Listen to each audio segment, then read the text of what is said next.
Firman indah, firman ajaib yang memberi hidup, yaitu Kristus sendiri yang datang ke dalam dunia. Ia juga memberikan kami firman Tuhan yang bisa kami baca dan kami renungkan. Oleh karena itu ya Tuhan, berbicaralah pada hari ini, firman yang indah dan ajaib itu, biarkanlah mengubah hidup kami, mentransformasi hidup kami, sehingga kami menjadi pribadi yang semakin hari semakin bertumbuh menjadi murid Kristus. Ya Tuhan, pakailah hamba-Mu dalam segala keterbatasannya untuk menyampaikan firman kebenaran itu. Dan kami semua, Allah Roh Kudus, kiranya menolong kami bisa mengerti firman dan terlebih melakukannya. Ini doa kami, dalam nama Tuhan Yesus kami sudah berdoa. Amin. Silakan duduk Bapak Ibu Saudara. Kita bersyukur bulan Mei boleh kita masuki kembali dengan penuh ucapan syukur.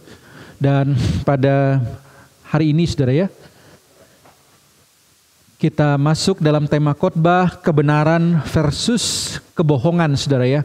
Ini dari Matius 28 yang mana teks ini memang sangat dekat sekali dengan peristiwa kebangkitan Kristus, yaitu rangkaian ibadah Paskah dari Jumat Agung sampai Paskah ya, yang baru saja kita rayakan, kita peringati. Nah Saudara, kisah ini adalah kisah kontras Saudara ya, yang terdiri dari dua perikop. Ayat 11 sampai 15, ini kisah tentang para prajurit yang diperintahkan oleh pemerintah waktu itu untuk menyampaikan kebohongan tentang kebangkitan Kristus. Sedangkan ayat 16 sampai ayat 20 adalah perintah Tuhan Yesus untuk menyampaikan kebenaran itu atau Injil itu kepada seluruh dunia. Oleh karena itu mari kita lihat dua kisah yang kontras ini dan sama-sama kita renungkan pada pagi hari ini. Matius 28 ayat 11 sampai 20. Kita akan membaca ayat ini secara bergantian, satu ayat demi satu ayat. Saudara silahkan membaca, namun yang warna merah itu tidak perlu dibaca Saudara ya. Biasanya saya memberikan catatan khusus kalau TB2 menerjemahkannya berbeda. Berbeda di sini biasanya terkait memperbaiki atau memperjelas terjemahan tersebut. Jadi baca yang putih dan kuningnya saja. Saya mulai ayat yang ganjil, silahkan saudara membaca ayatnya yang genap. Ketika mereka di tengah jalan, datanglah beberapa orang dari penjaga itu ke kota dan memberitahukan segala yang terjadi itu kepada imam-imam kepala.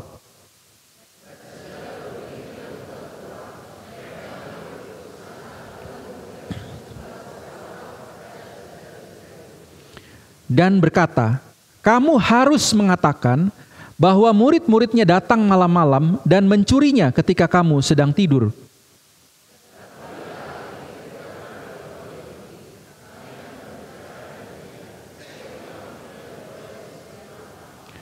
Mereka menerima uang itu dan berbuat seperti yang dipesankan kepada mereka. Dan cerita ini tersiar di antara orang Yahudi sampai sekarang ini.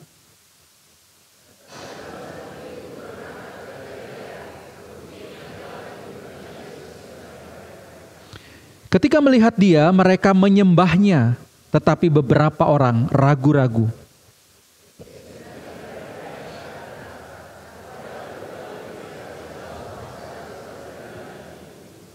Karena itu pergilah, jadikanlah semua bangsa muridku, dan baptislah mereka dalam nama Bapa dan Anak dan Roh Kudus.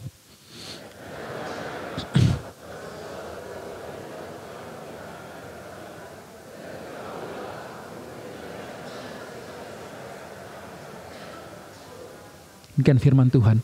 Sudah bisa lihat perbedaan kontras berita yang dibawa ini Saudara ya. Berita kebohongan versus kebenaran yang harus diberitakan oleh murid Kristus. Namun sebelum lebih dalam Saudara, saya ingin membandingkan dengan satu kejadian yang terjadi di Indonesia dan cukup ramai diperbincangkan pada saat ini Saudara ya.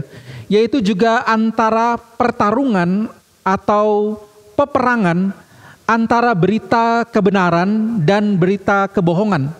Yang mana yang benar, yang mana yang bohong, terkadang itu membingungkan di masyarakat. Apa Saudara, saya coba menyoroti satu kisah yang saat ini lagi ramai, yaitu ijazah asli atau palsu presiden kita Saudara ya. Sampai wartawan luar negeri itu komentar gitu istilahnya. Di luar negeri Beritanya itu tentang AI, teknologi masa depan, ya, membangun misalnya teknologi-teknologi maju, teknologi-teknologi baru, misalnya mobil bisa terbang dan lain sebagainya. Indonesia yang ramai dibahas ijazah presidennya, saudara ya. Presidennya pun sudah turun lagi, saudara. Nah, saudara, namun menarik, saudara, memang ini selalu terjadi. Setiap ada kebenaran itu pasti ada kontranya yang mengatakan sebaliknya. Nah, saudara, saya di sini bukan posisi dari pemerintah, saudara ya, yang berusaha memihak atau menjelaskan mana yang benar. Tapi saya mengajak kita melihat memang hal-hal ini sering terjadi, saudara, antara kebenaran dan kebenaran yang ditolak, saudara. Nah, kisah ini, saudara, kita kalau mau memahami sedikit saja, saudara ya, maka sebenarnya ini bukan hal baru, saudara.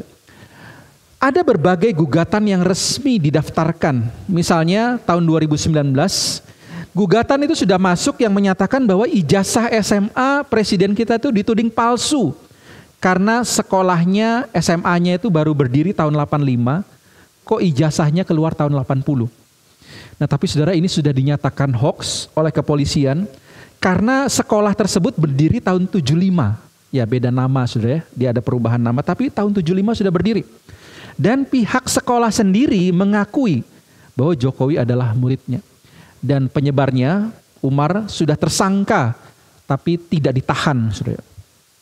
Lalu tidak berhenti di sana, meskipun sudah dibuktikan, misalnya itu tidak benar ya. Ada gugatan kedua tahun 2022 terhadap penulis buku Jokowi Undercover yang menuding Jokowi menggunakan ijazah palsu waktu mendaftar Pilpres. Dan gugatan ini juga sudah dicabut, saudara, karena Bambang penulisnya itu tersangka. Karena dia tidak bisa membuktikan dokumen-dokumen mana yang menunjukkan bahwa itu palsu, saudara. Berbanding terbalik, waktu Pilpres itu banyak sekali lembaga yang memverifikasi. Dari KPU, MA, semua cek, saudara, bukan tidak dicek. Dinyatakan bahwa itu asli. Tapi tidak berhenti di sana, saudara. Meskipun Pak Presiden ini kayaknya baik benar ya. Dibiarin aja, saudara ya. Gugatan ketiga muncul pada tahun 2024, diajukan ke PN Jakarta dan tidak diterima. Karena buktinya dianggap tidak ada bukti otentik, saudara ya. Dan terakhir, masih baru, saudara, kita dengar beritanya bahwa akhirnya Jokowi menyerahkan ijazahnya dari SD sampai kuliah itu ke Polda Metro Jaya, itu katanya, saudara ya. Dan di sana dikatakan ada barangnya gitu ya. Jadi dia bilang bagi saudara yang ragu bahwa ini asli atau palsu gitu ya, silahkan cek mungkin di Polda sana, saudara ya, untuk mengecek ini asli atau palsu. Bahkan, saudara, UGM sendiri kabarnya di berita sudah menyatakan bahwa ini memang muridnya. Jadi, saudara, begitu banyak bukti-bukti yang dinyatakan, bahkan sampai terakhir saya dengar beritanya Jokowi mengajukan tuntutan hukum ya bagi mereka yang telah memfitnah dia. Namun, saudara, saya juga tetap tidak yakin bahwa orang-orang yang meragukan ini, sekalipun sudah lihat mungkin ijazahnya di depan mata gitu, saudara, bisa jadi mereka tetap tidak akan percaya bahwa ini asli. Bisa jadi akan terus beredar berita-berita yang menyatakan bahwa ini palsu. Dan, saudara, memang yang mau saya tarik di sini hari ini adalah bahwa selalu berita tentang sesuatu itu selalu ada kontranya, saudara, yang menyatakan sebaliknya. Sehingga kalau saya bandingkan kisah viral hari ini dengan kisah viral misalnya yang terjadi pada zaman Tuhan Yesus dibangkitkan, mungkin, saudara, beritanya akan menjadi seperti ini. Berita utama waktu itu, saudara, akan muncul tulisan, Yesus tidak bangkit, tapi, misalnya judul beritanya gitu, saudara. Misalnya, mungkin penjelasannya adalah, oh, jenazahnya dicuri oleh murid-muridnya ketika prajurit sedang tertidur. Maka terjadilah tuntutan hukum atau digugat nih prajuritnya misalnya. Kenapa bisa tidur waktu jaga jenazah Tuhan Yesus? Atau para murid digugat, kenapa engkau mencuri? Sesuatu yang sudah disegel, sudah dijaga, masih dicuri. Saya kira, saudara, kalau terjadi di zaman ini. Atau misalnya berita bahwa ternyata bukan Yesus yang disalibkan, tapi orang lain atau penjahat lain. Nah, maka akan terjadi gugatan juga hari ini, saudara ya. Pemerintah digugat. Kenapa menukar tersangka yang sudah dijatuhi hukuman mati ditukar dengan orang lain? ditukar dengan penjahat lain misalnya. Dan para murid pun akan digugat secara hukum karena telah menukar tersebut dan kong kali kong, artinya kerjasama dengan pemerintah supaya bisa menukar tersangkanya. Wah, ini banyak gugatan hukum saudara kalau hari ini. Atau misalnya saudara, berita tentang bahwa oh Yesus hanya pingsan, dia dibawa kabur oleh murid-muridnya. Maka tim medisnya kalau ada saudara akan digugat. Ini kenapa belum meninggal, sudah dinyatakan meninggal. Akhirnya dia diobatin sembuh dan dia hidup gitu. Dan para murid pun digugat saudara ya, karena bisa membawa kabur istilahnya tersangka penyalipan ini. Saudara, inilah saudara ya, kita amati bahkan dari sepanjang zaman, sepanjang waktu, bahwa kalau bicara tentang kebenaran dengan kebohongan adalah peperangan tanpa akhir. Saling klaim, saling berusaha membuktikan bahwa sayalah yang benar dan merekalah yang berbohong. Dan akan selalu ada penolakan atau penyangkalan terhadap sebuah kebenaran. Tidak usah heran saudara. Kenapa? Atau jangan-jangan pertanyaannya saudara, apakah hari ini kita juga salah satu di antaranya? Orang yang suka menyangkali satu kebenaran atau orang yang suka menyebarkan kebohongan. Nah saudara, dari ayat yang kita baca saudara, Matius 28 ayat 11 sampai 20. Kira-kira ada gambaran demikian saudara. Ketika mereka di tengah jalan, datanglah beberapa orang dari penjaga itu ke kota dan memberitahukan segala yang terjadi kepada imam-imam kepala. Jadi prajurit ini saudara yang digambarkan oleh Matius yang begitu kaget, dia melihat sendiri malaikat itu datang dan menggulingkan batu di kubur itu saudara. Bahkan ada penafsir yang mengatakan malaikat ini bukan langsung lari tapi terdiam seperti orang mati itu saudara, di Matius 28. Mereka melihat bagaimana Yesus menemui para perempuan pada waktu itu. Sehingga mereka adalah saksi mata yang melihat kebenaran itu terjadi. Lalu sebagian dari mereka, sebagian lari mungkin, sebagian lagi lapor kepada imam-imam kepala. Nah menariknya saudara, imam-imam kepala tahu bahwa kesaksian ini konkret, kesaksian ini pasti benar, tidak mungkin prajurit ini berbohong gitu ya. Dia bukannya menerima kebenaran itu, tetapi justru dia berunding dengan para tua-tua dan mereka mengambil keputusan lalu memberikan sejumlah besar uang kepada serdadu itu. Mereka bukannya menerima itu sebagai sebuah kebenaran, tapi malah berunding, ini gimana kita caranya ya, supaya kebenaran itu dianggap palsu. Bagaimana kita caranya berunding supaya berita tentang Tuhan Yesus bangkit itu dianggap hoax atau dianggap sesuatu yang tidak benar. Sehingga ayat 13 di sana dia berkata kepada prajurit itu, kamu harus mengatakan bahwa murid-muridnya datang malam-malam dan mencurinya ketika kamu sedang tidur. Saudara, tapi prajurit-prajurit tentu takut saudara. Bagaimana mungkin mereka mengatakan diri mereka sedang tidur? Mereka ini prajurit penjaga yang dipercayakan hal penting. Kalau mereka bilang tidur, mereka malah dihukum, bisa jadi hukuman mati. Tapi kemudian para imam kepala dan tua-tua ini berkata, apabila hal ini kedengaran atau diketahui oleh wali negeri, tenang gitu ya, dia bilang. Kami akan bicara dengan dia sehingga kamu tidak beroleh kesulitan apa-apa. Dianggap tenang, ada backingnya gitu ya. TB2 menyebutkan ini gubernur, kepala daerah yang akan backing kebohongan kamu. Jadi kamu tidak akan dituntut, tidak akan diapa-apain, aman misalnya. Maka yang terjadi saudara, mereka menerima uang itu dan berbuat seperti yang dipesankan kepada mereka. Dan cerita ini tersiar sampai hari ini di antara orang Yahudi. Saudara, apa yang bisa kita petik dari kisah ini saudara? Apa yang bisa kita maknai? Yang pertama saudara, kebenaran seringkali dikaitkan dengan kepentingan.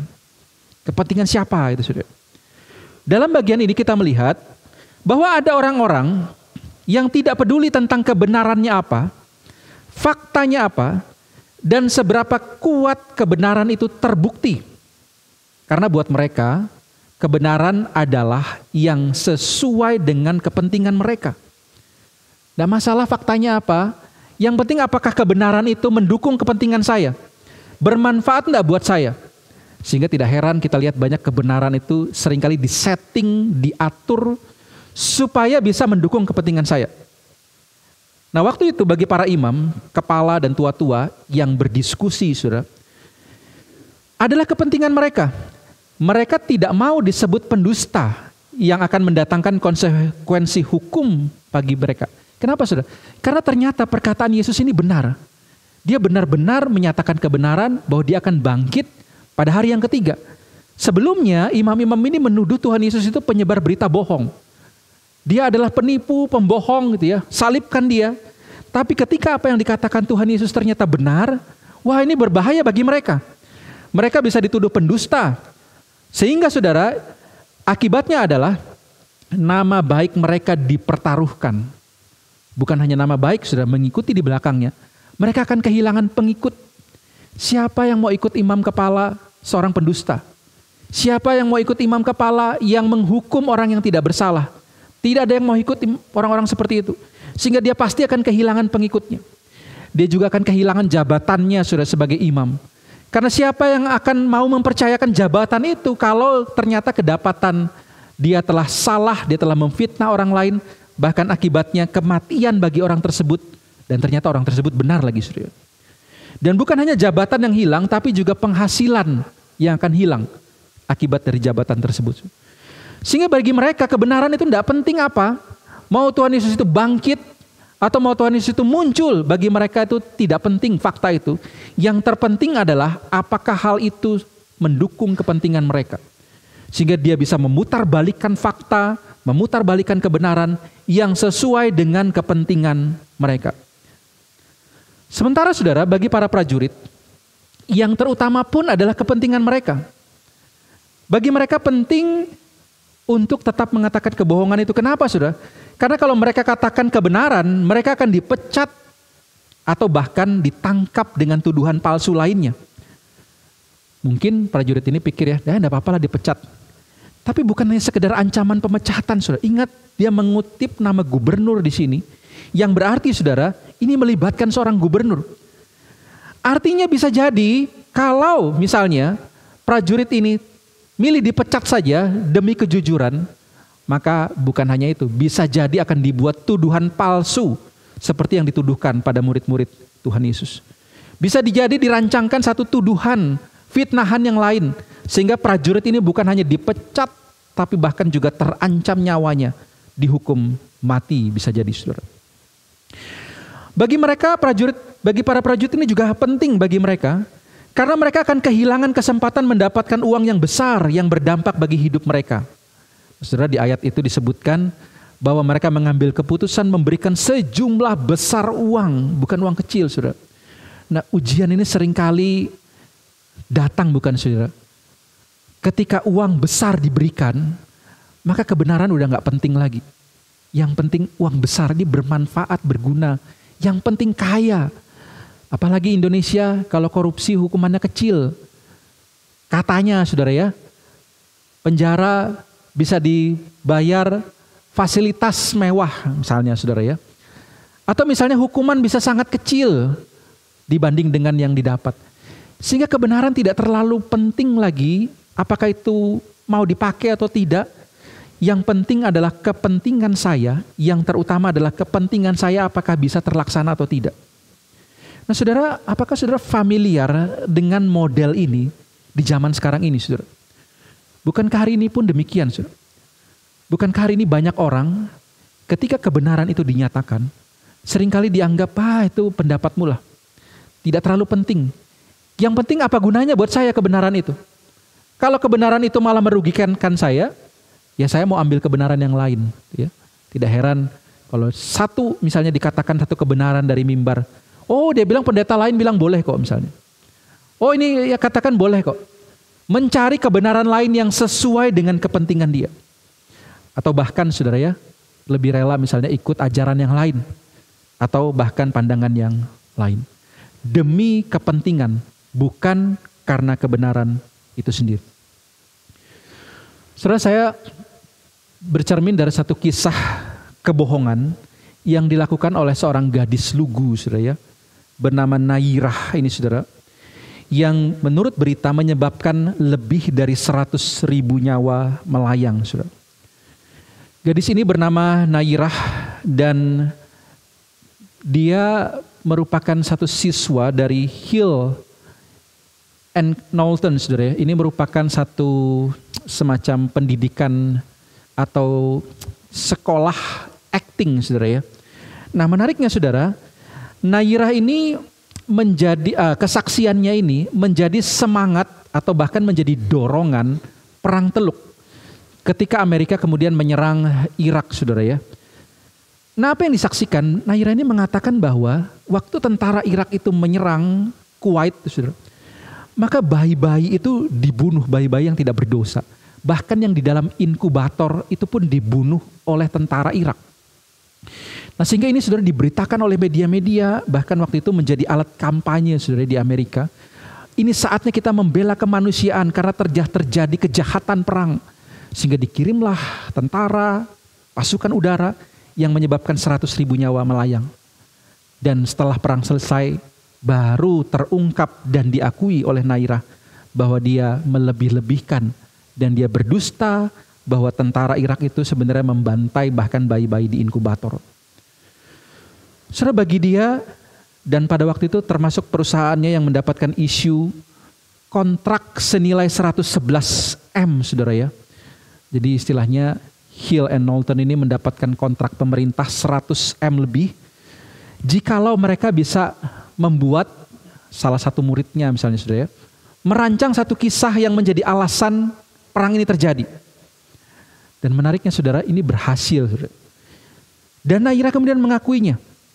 Bagi mereka saudara, kebenaran itu tidak terlalu penting. Yang penting dapat kontrak 111 M.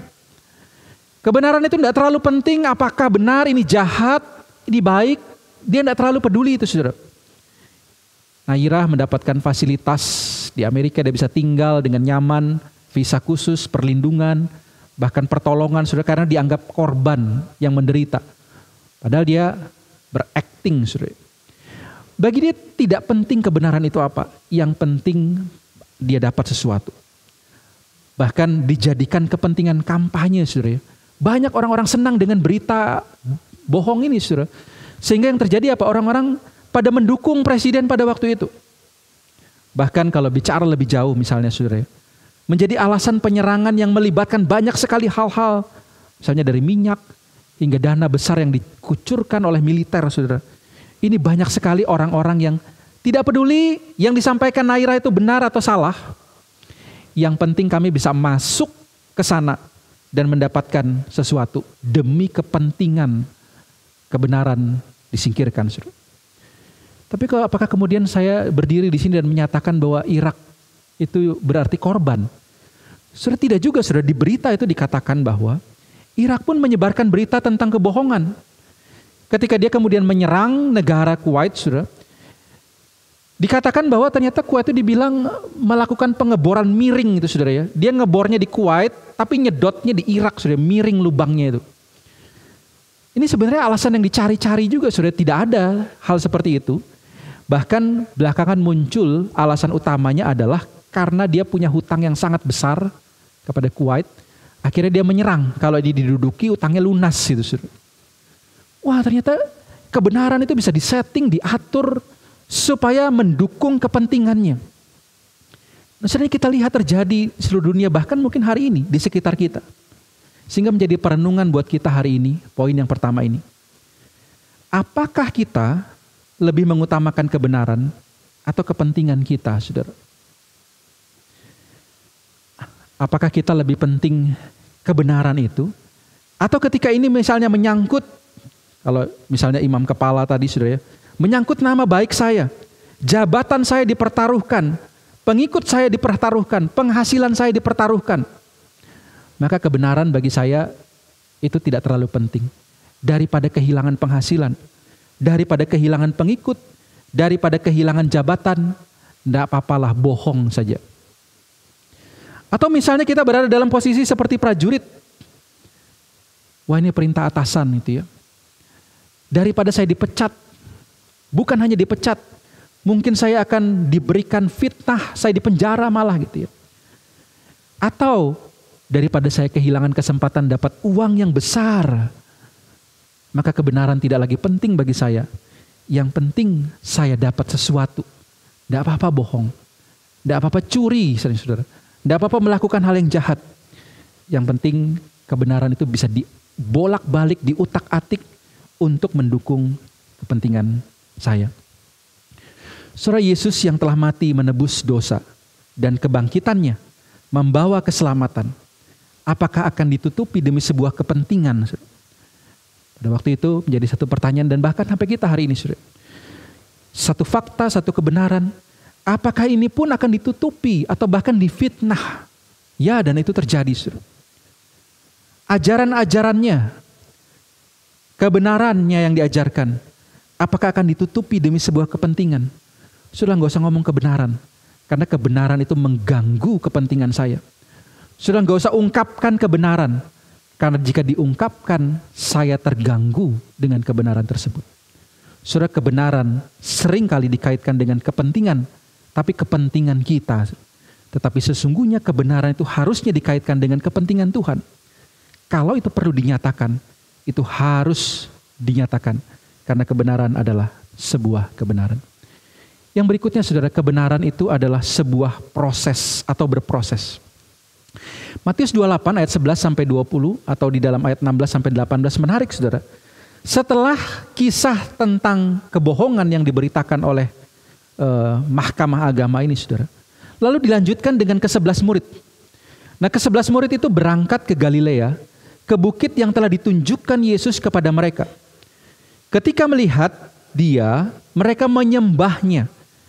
Menarik di sini dikatakan sudah beberapa orang ragu-ragu. Tapi sekalipun ada banyak atau beberapa ragu-ragu, Yesus tidak marah saudara. Ingat ini adalah orang-orang spesial saudara. Murid-murid yang selalu mendampingi Tuhan Yesus. Sudah tidak ada Yudas. Ini 11 orang muridnya. Tapi masih ada beberapa yang ragu-ragu. Dan Tuhan Yesus bukannya marah saudara ya. Kok kamu masih ragu gitu? Enggak ya. Tapi dikatakan Yesus mendekati mereka. Saudara, inilah kebenaran kedua yang mau kita renungkan hari ini. Kebenaran itu seringkali berproses. Kebenaran itu seringkali diterima dalam sebuah proses iman. Tidak serta-merta kita percaya dengan sungguh-sungguh. Sebagian dari para murid yang bahkan sudah melihat langsung dan membuktikan sendiri kebangkitan Yesus pun masih ada yang berada dalam keraguan. Artinya saudara, kita ingat kisah bagaimana perempuan-perempuan itu memberitahukan kepada murid yang laki-laki. Baru Petrus dan beberapa orang itu lari-lari. Bahkan melihat sendiri kubur yang kosong itu. Bahkan kalau ini diletakkan saudara ya, setelah bertemuan Tuhan Yesus di rumah itu. Karena ini ke Galilea saudara ya. Bahwa ini terjadi bahkan setelah mereka melihat sendiri Tuhan Yesus itu bangkit. Bahkan Thomas pun sudah mencucukkan jaringnya ke tubuh Tuhan Yesus yang berlubang itu saudara. Tetapi dikatakan di sini beberapa masih ragu akan kebenaran tersebut. Karena memang saudara, kebenaran itu kadang memang tidak bisa serta-merta kita bilang, oh ketika ada satu kebenaran, oh ya kita percaya dengan sungguh kita terima. Kadang kepercayaan itu saudara melalui sebuah proses. Kebenaran seringkali melalui berbagai ujian yang berasal dari keraguan hati kita. Namun pada akhirnya kita melihat bahwa kebenaran itu tetaplah kebenaran. Dia akan diuji saudara ya. Bagaimana kita menguji kebenaran itu dan akhirnya kita temukan bahwa itu memang benar. Misalnya saudara, pada waktu itu ragu apakah benar ini Tuhan yang sudah bangkit. Meskipun sudah lihat di depan mata. Apakah benar dia hidup meskipun mereka sudah mendengar janjinya. Namun saudara, kalau dalam konteks hari ini, bukankah juga banyak orang yang ragu apakah benar ajarannya? Apakah benar perkataannya? Apakah benar janjinya? Kenapa saudara? Karena mereka melihat kenyataan. Ajaran Tuhan Yesus itu ternyata tidak bisa dilakukan misalnya. Atau misalnya janjinya yang akan memelihara, yang akan menolong. Bukankah kehidupan saya sampai hari ini, saya belum merasa pertolongan Tuhan. Janjinya yang memelihara seperti burung di udara dia pelihara, bunga bakung di taman dia hiasi. Tetapi bukankah seringkali yang dilihat, saya tidak melihat hal itu, bahkan hidup saya semakin sulit, semakin sukar. Sehingga sulit sekali kebenaran itu diterima dan diyakini. Namun saudara, seperti Tuhan Yesus mendatangi para murid, dia paham bahwa kebenaran itu seringkali dalam prosesnya barulah kita bisa melihat indahnya kebenaran itu. Saudara, satu lagu yang menarik yang diciptakan oleh seorang penulis, saudara ya, penulis lagu, dia ciptakan bersama dengan adiknya. Lagu ini berjudul Bapa Surgawi Ajarku Mengenal. Ya, saya tidak terlalu pandai menyanyi, saudara ya, tapi kira-kira teksnya, Bapa Surgawi ajarku mengenal betapa dalamnya kasih-Mu. Saudara, kadang kita tahu Tuhan Yesus itu mengasihi kita. Tapi kita perlu memohon, Tuhan ajari aku Tuhan supaya aku bisa mengenal kasih-Mu itu. Kadang-kadang kau hanya tahu teori tapi tidak bisa memahami betapa dalamnya kasih-Mu padaku. Karena yang ku alami dan ku lihat bukan hal yang demikian. Lalu dilanjutkan, buatku mengerti betapa kasih-Mu padaku. Saudara, kebenaran itu kadang ketika kita membaca firman Tuhan, Tuhan menyembuhkan, Tuhan menopang, Tuhan memelihara. Tapi kadang kita tidak mengerti kenapa yang terjadi sebaliknya. Saya semakin sulit, saya semakin menderita. Ketika saya membawa kebenaran, orang bukannya menerima saya, menolak saya, menghina saya. Ketika saya menyatakan kebenaran, malah saya dipecat, malah saya kehilangan keuntungan. Kita tidak bisa mengerti bagaimana Tuhan itu mengasihi kita, bagaimana Tuhan itu menolong kita, padahal kita sudah mau taat perintahnya. Lalu saudara, bait kedua ini ditambahkan oleh saudaranya, saudara, atau adiknya. Dia berkata demikian, semua yang terjadi di dalam hidupku, ajarku menyadari kau selalu sertaku. Dia tahu, saudara, kadang-kadang kebenaran itu begitu sulit dipahami, sehingga Tuhan tolong ajari aku bahwa sekalipun aku melihat seolah-olah Tuhan tidak ada, tapi ajar aku tetap sadar bahwa Engkau sebenarnya tidak pernah meninggalkan aku. Saudara, kebenaran bahwa Tuhan menyertai kita itu tidak mudah sudah dipahami, dan itu berproses dalam kehidupan pribadi kita. Bahkan ditutup dengan kalimat, beri hatiku selalu bersyukur padamu karena rencanamu indah. Pasti indah bagi kita rencananya. Dan tidak mudah memahami bahwa rencana Tuhan indah. Di tengah yang kita alami berbeda atau tidak demikian. Saudara, lagu ini pertama kali dinyanyikan di sebuah penjara di Cirebon. Bukan langsung dijual gitu sudah dan mendapat banyak uang. Tapi pertama kali diperdengarkan kepada orang-orang di dalam penjara di daerah Cirebon. Dan ketika pertama kali dilantunkan, orang-orang penjara itu betapa mereka bersukacita, diberkati. Mereka adalah orang-orang berdosa yang sudah tahu mereka bersalah. Tapi mereka bersyukur diberi kesempatan untuk mengenal Kristus. Menyadari bahwa Kristus itu mengasihi mereka, mengampuni mereka. Mereka diberitakan Injil sehingga mereka bisa bersyukur. Rencana Tuhan itu begitu indah. Di dalam penghukuman mereka, ada satu rencana indah yang Tuhan siapkan asalkan mereka mau bertobat dengan sungguh-sungguh. Saudara, tidak mudah memahami rencana Tuhan. Saudara, apakah hari ini kita seringkali merasa ragu akan janjinya, akan pertolongannya, akan kuasanya, saudara? Dia mengerti kita, saudara ya. Untuk itulah dia selalu hadir dalam setiap proses iman kita. Untuk menyatakan janjinya pasti ia genapi. Pertolongannya pasti datang, tidak pernah terlambat. Kuasanya pasti dinyatakan. Dan ini seringkali kita alami dalam sebuah proses, saudara, iman kita. Di dalam pergumulan, kita sungguh-sungguh merasakan Dia hadir. Hari ini mungkin kita sedang berduka. Hari ini mungkin kita merasa lemah, kita merasa janji Tuhan kok serasa jauh. Namun saudara, itulah proses iman kita, saudara. Dan kebenaran itu pasti dinyatakan dalam proses itu. Kita akan melihat bagaimana Tuhan menyatakan janjinya dan pasti digenapi. Bagaimana Tuhan menyatakan pertolongannya tidak pernah terlambat. Sekalipun orang bilang, wah rasanya tidak mungkin ya. Bagaimana Tuhan menyatakan kuasanya di saat kita lemah, di saat kita tidak berdaya. Seperti Ia mendekat pada para murid yang ragu akan janjinya. Yang ragu bahwa Dia dapat bangkit dan berdiri di hadapan mereka. Ia pun hari ini datang mendekat kepada kita dan menyatakan bahwa aku hadir secara nyata dalam hidupmu. Maukah engkau berproses dan percaya bahwa Tuhan Yesus itu telah bangkit, ya hidup dan hadir bersama-sama di dalam hidupmu. Saudara, yang ketiga yang mau kita renungkan dari kisah ini, bahwa kebenaran itu tidak pernah tinggal diam. Setelah Yesus mendekati mereka, ia berkata, "Kepadaku diberikan segala kuasa di sorga dan di bumi. Pergilah, jadikanlah semua bangsa muridku dan baptislah mereka dalam nama Bapa dan Anak dan Roh Kudus. Dan ajarlah mereka melakukan segala sesuatu yang telah kuperintahkan kepadamu. Dan ketahuilah aku menyertai kamu senantiasa sampai kepada akhir zaman." Saudara, ayat ini berarti, saudara, kebenaran itu tidak boleh tinggal diam. Ia tinggal diam di kepala kita, ia tinggal di pemahaman kita, ia tinggal di dalam diri kita. Kebenaran itu harus dibagikan kepada orang lain. Saudara, dalam bagian ini Tuhan Yesus memberikan jaminan kuasa kepada mereka yang diutusnya untuk membawa kebenaran. Ia katakan, "Kepadaku telah diberikan kuasa di sorga dan di bumi." Karena itu pergilah. Pergilah di sini, saudara, berarti jangan tinggal diam. Seringkali orang hanya bilang, "Oh, pergi ke pedalaman." Bukan. Pergi di sini artinya kebenaran itu tidak boleh tinggal diam di dalam diri kita. Kita yang tahu kebenaran tidak boleh diam. Harus nyatakan itu kepada orang lain, kepada orang-orang di sekitar kita. Nyatakan itu, jangan diamkan kebenaran itu di pengetahuan kita saja. Ketika kita tahu ada orang yang berlaku tidak benar, nyatakan kebenaran itu.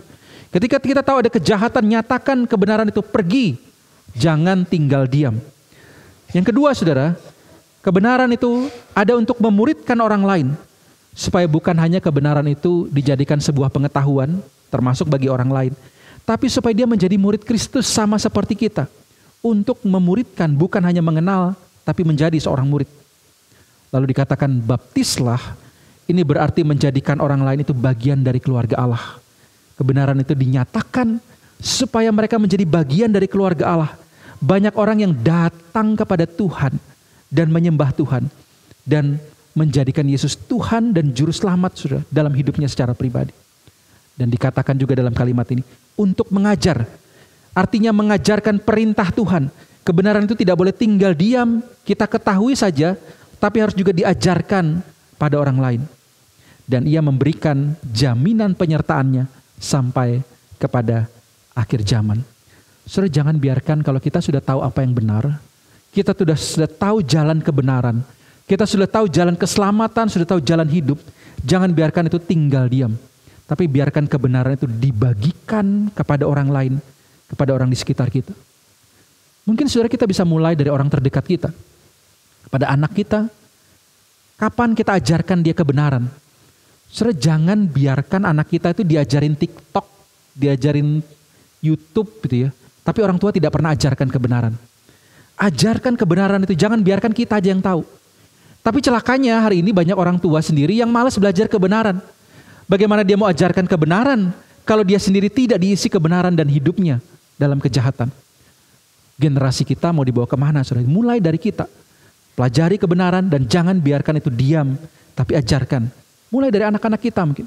Atau mungkin dari keluarga terdekat kita. Mulai dari orang-orang di kantor misalnya, di mana kita bekerja. Jangan biarkan kebenaran itu kita simpan dan berdiam diri ketika terjadi ketidakbenaran. Kebenaran yang dinyatakan kepada orang lain. Saudara, saya tutup dengan satu kisah seorang bernama Tom Ketena, saudara ya. Ini seorang dokter yang melayani di daerah Sudan, tempat terjadinya konflik dan bom setiap hari. Ini berita tahun 2014, saudara ya. Sekarang saya tidak sempat selidiki apakah masih terjadi konflik perang saudara di sana. Tapi yang menarik perhatian, saudara, dokter ini dikatakan ia bisa saja tetap di AS dan memiliki pekerjaan yang layak. Dia universitas terbaik, sehingga orang bilang, ngapain pergi ke sana? Di sana itu perang gitu ya. Bahkan waktu berita ini diturunkan, dokter ini bilang, baru aja kemarin rumah sebelah meledak gitu ya, dibom sama tentara musuhnya gitu, saudara ya. Sebelah rumahnya, tapi dia masih mau tetap tinggal di sana. Bahkan di berita itu ditulis, keuskupan memerintahkan dia untuk pulang karena dianggap daerah ini berbahaya untuk dia. Disuruh pulang, saudara. Tapi dia bilang dia tidak mau pulang. Dia mengatakan alasannya adalah, kalau saya pulang, maka banyak pasien dia yang akan meninggal karena luka dan tidak ada yang menolong mereka. Namun saudara, yang menarik bukan hanya itu. Yang menarik adalah kisah yang dinyatakan bahwa dia kan bukan hanya sekedar menolong pasien itu, saudara. Setiap kali dia menolong orang yang hampir mati karena dibom atau tertembak, saudara ya, dia tolong, dia obatin. Dia selalu mengatakan bahwa ini adalah kesempatan kamu hidup. Oleh karena itu gunakan kesempatan itu untuk bertobat. Menerima Kristus sebagai Tuhan dan Juru Selamat. Ternyata ini saudara yang dia sangat rindukan. Dia tidak ingin ada orang yang meninggal tanpa keselamatan, tanpa Kristus. Sehingga dia katakan dia rela ada di sana. Karena dia tahu akan banyak orang yang meninggal bahkan tanpa tahu kebenaran itu apa. Kebenaran Yesus yang telah mati dan bangkit itu. Kalau dia tidak ada di sana dan dia tidak sempat menolong orang itu, bahkan tidak sempat memberitakan kebenaran. Sehingga bagi dia saudara yang terpenting adalah perintah Tuhan. Ia yakin sepenuhnya ia dipanggil untuk melayani mereka yang terluka dan korban perang. Dia tidak lagi saudara ya mementingkan, kepentingan pribadi saya lebih nyaman. Tapi ketika Tuhan perintahkan, bagi dia kebenaran itu jauh lebih penting. Saudara, hari ini mungkin saya tidak suruh kita ke medan perang semua gitu saudara ya. Tapi bukankah banyak kebenaran Tuhan yang sudah kita tahu? Jangan itu tinggal diam dalam pikiran dan pengetahuan kita saudara. Bagikan itu. Banyak orang yang membutuhkan tahu kebenaran firman Tuhan. Jangan biarkan kebenaran itu diam hanya di kepala kita. Nyatakan kebenaran itu dengan berbagi kepada orang lain. Nyatakan kebenaran itu baik melalui hidup dan perkataan kita. Dimanapun kita mau mulai, entah di keluarga kita, entah di orang yang kita kenal, atau kita lihat ada kejahatan, ada ketidakbenaran yang terjadi, kita justru berdiri di sana menyatakan kebenaran itu. Saudara, saya akan menutup dengan kalimat Tuhan Yesus ketika ia mengutus para murid. Ia mendekati mereka dan berkata, engkau yang mungkin masih ragu tentang kebenaran yang engkau ketahui, kepadaku telah diberikan segala kuasa di sorga dan di bumi. Pergilah, jangan biarkan kebenaran itu menetap hanya di kamu, tapi jadikanlah semua bangsa muridku. Jadikan mereka murid Kristus. Baptislah mereka dalam nama Bapa dan Anak dan Roh Kudus. Jadikan bawa mereka menjadi keluarga Allah. Jadikan mereka murid Kristus. Dan ajar mereka melakukan segala perintah Tuhan. Dan ketahuilah, aku menyertai kamu senantiasa sampai kepada akhir zaman. Mari saudara, kita lakukan kebenaran yang kita sudah tahu. Jangan biarkan itu tinggal hanya bagi diri kita. Mari kita tunduk kepala, kita berdoa kepada Tuhan. Ya Tuhan, terima kasih hari ini kami sudah mendengarkan kebenaran firman-Mu. Oleh karena itu tolong kami Tuhan, jadi agen-agen Tuhan. Biarlah kami menjadi orang-orang yang lebih mementingkan kebenaran daripada kepentingan pribadi kami. Tolong kami ya Tuhan. Kebenaran itu mungkin sulit dilakukan atau bahkan dipahami, atau bahkan sulit dimengerti. Tapi biarkan kebenaran itu berproses dalam hidup kami. Bukan lagi sebagai pengetahuan, tapi menjadi bagian hidup kami. Dan ketika itu sudah terjadi, maka tiba saatnya bagi kami tidak memendam sendiri, tetapi boleh juga membawa kebenaran itu kepada orang lain. Kepada mereka yang berduka, kepada mereka yang ditinggalkan, kepada mereka yang menderita, kepada mereka yang membutuhkan Tuhan. Tolong kami Tuhan, supaya tidak tinggal diam, tapi boleh menyatakan kebenaran di tengah bangsa ini, di tengah keluarga kami, di tengah pekerjaan kami, dimanapun Tuhan tempatkan kami. Ini doa kami, dalam nama Tuhan Yesus kami sudah berdoa. Amin.